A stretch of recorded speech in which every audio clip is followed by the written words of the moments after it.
Okay, so have you ever heard of a rabbit with horns? I know, it sounds like something straight out of a fantasy story, right?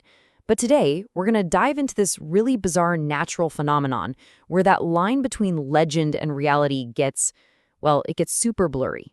Yeah, we're talking about horned rabbits. So the big question is, are they for real? Like, is there actually a creature out there that's part rabbit, part antelope? The answer, well, it's kind of complicated. But trust me, the real story is honestly way more fascinating than any myth. Just picture this for a second. You're out for a walk, maybe in a park in Colorado, and you see it. A wild rabbit with these weird black horn-like things growing out of it. It looks like it just hopped out of a fairy tale. But here's the kicker. This isn't fantasy. These sightings are totally real, and there's a very, very real explanation behind them. And when people see these animals, their minds immediately jump to one thing, the jackalope, right? That famous creature from American folklore. So, let's get into it. What is the real story behind these so-called horned rabbits? Okay, so let's break this down. On one hand, you've got the myth, the legendary jackalope, a folklore creature with actual horns. But on the other hand, we have the reality, a regular, everyday wild rabbit that's dealing with these totally bizarre growths caused by a virus. It's not a monster from a storybook, it's a straight-up natural medical phenomenon.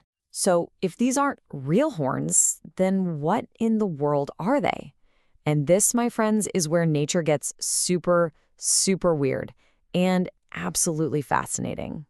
All right, let's peel back that layer of myth and get right to the science. It's time to unmask the real culprit.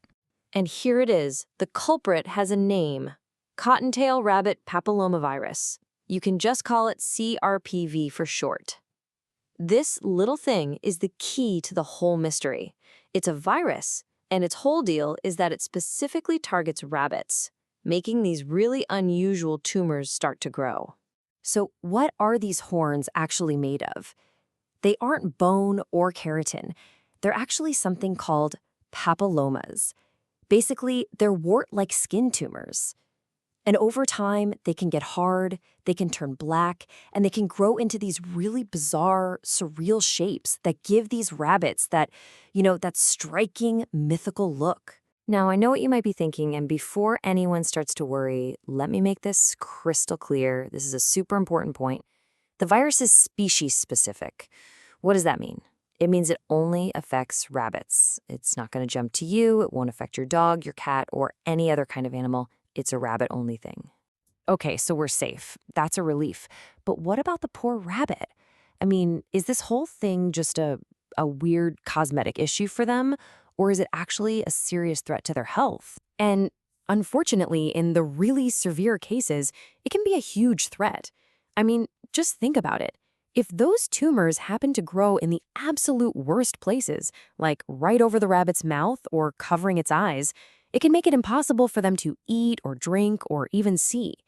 And tragically, that can lead to starvation or other really serious complications. But, and this is a really big but, here's the good news. Those awful, severe cases, they're the exception, not the rule.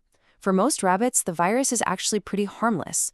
The growths are just kind of a temporary annoyance, and eventually the rabbit's own immune system kicks in, fights off the infection, and the tumors just recede on their own. So how does this thing even spread? Well, it's super contagious among rabbits. They can pass it to each other just by direct contact. But get this, it can also be spread by little hitchhikers. Biting insects like ticks and fleas can carry it from one rabbit to another.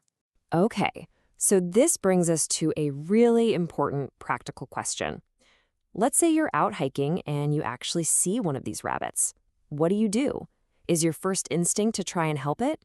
Well, the answer from the experts, like the folks at Colorado Parks and Wildlife, is a very clear, very loud no. As much as you might want to help, you absolutely should not interfere. Because trying to help a wild animal can often, believe it or not, do way more harm than good. So what's the game plan? Simple. Step 1. Just observe from a distance. Don't get close, don't try to touch it or capture it. Step 2. Let nature do its thing. Handling a wild animal is incredibly stressful for them. And step 3, just trust the process. Like we just talked about, in most cases, that rabbit is going to be perfectly fine and recover all on its own. All right, so let's zoom out for a second. What's the bigger picture here? What does this whole strange phenomenon really teach us? At the end of the day, the horned rabbit is so much more than just some weird biological curiosity. It's this powerful, living reminder of just how complex and, well, self-regulating nature really is. It's this incredible dance of viruses, immune systems, and natural cycles that, more often than not, works best when we humans just step back and let it be. And that really leaves us with one final thought, doesn't it? The whole time, this incredible legend of the jackalope was actually hiding a true story from the natural world that's, you could argue, even more amazing. It just makes you wonder.